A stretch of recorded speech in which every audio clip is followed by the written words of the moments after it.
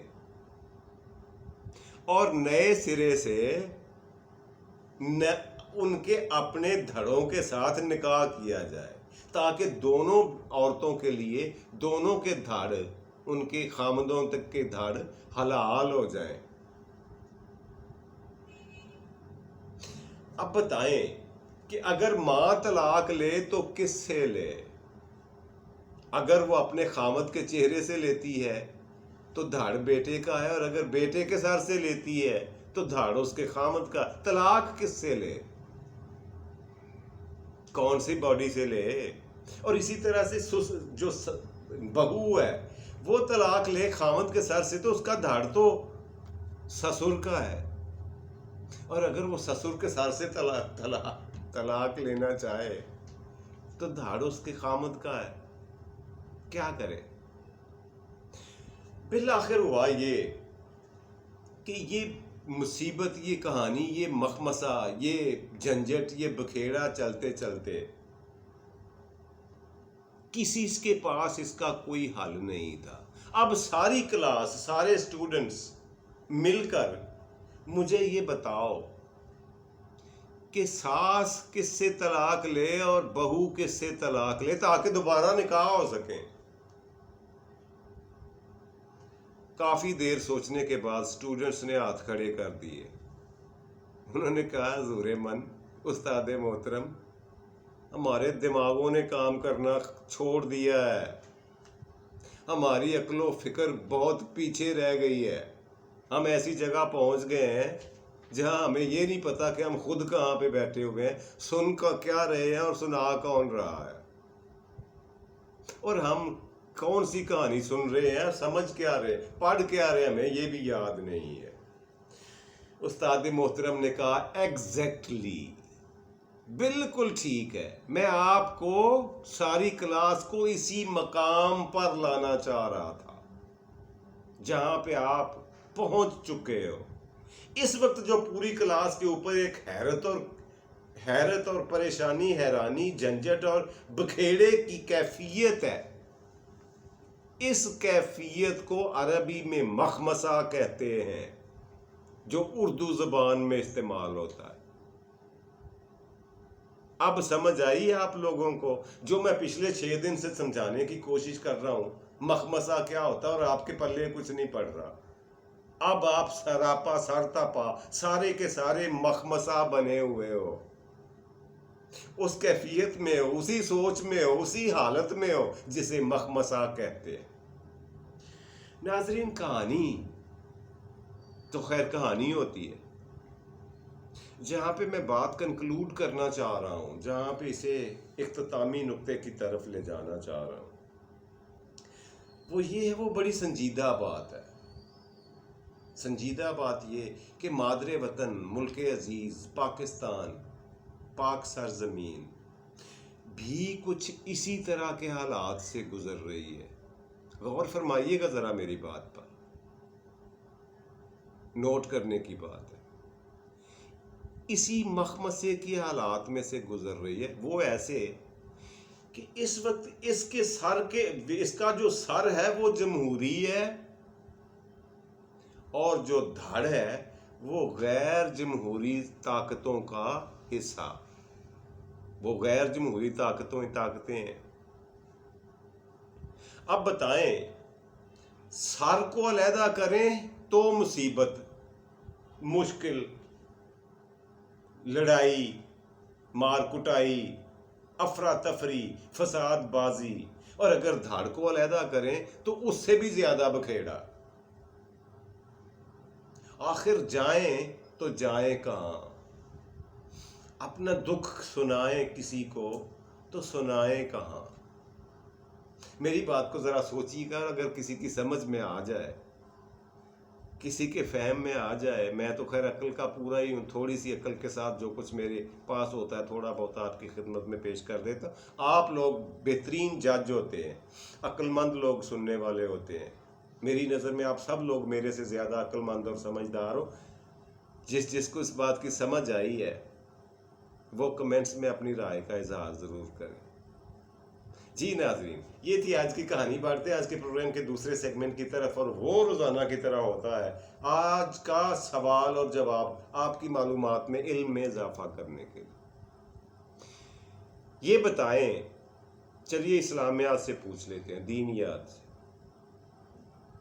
کہ دنیا بھر میں روز اول سے لے کر آج تک کتنے انبیاء کرام ایسے آئے، تشریف لائے دنیا میں، جن کو بچپن میں نبوت عطا کر دی گئی، اور وہ کون کون ہے؟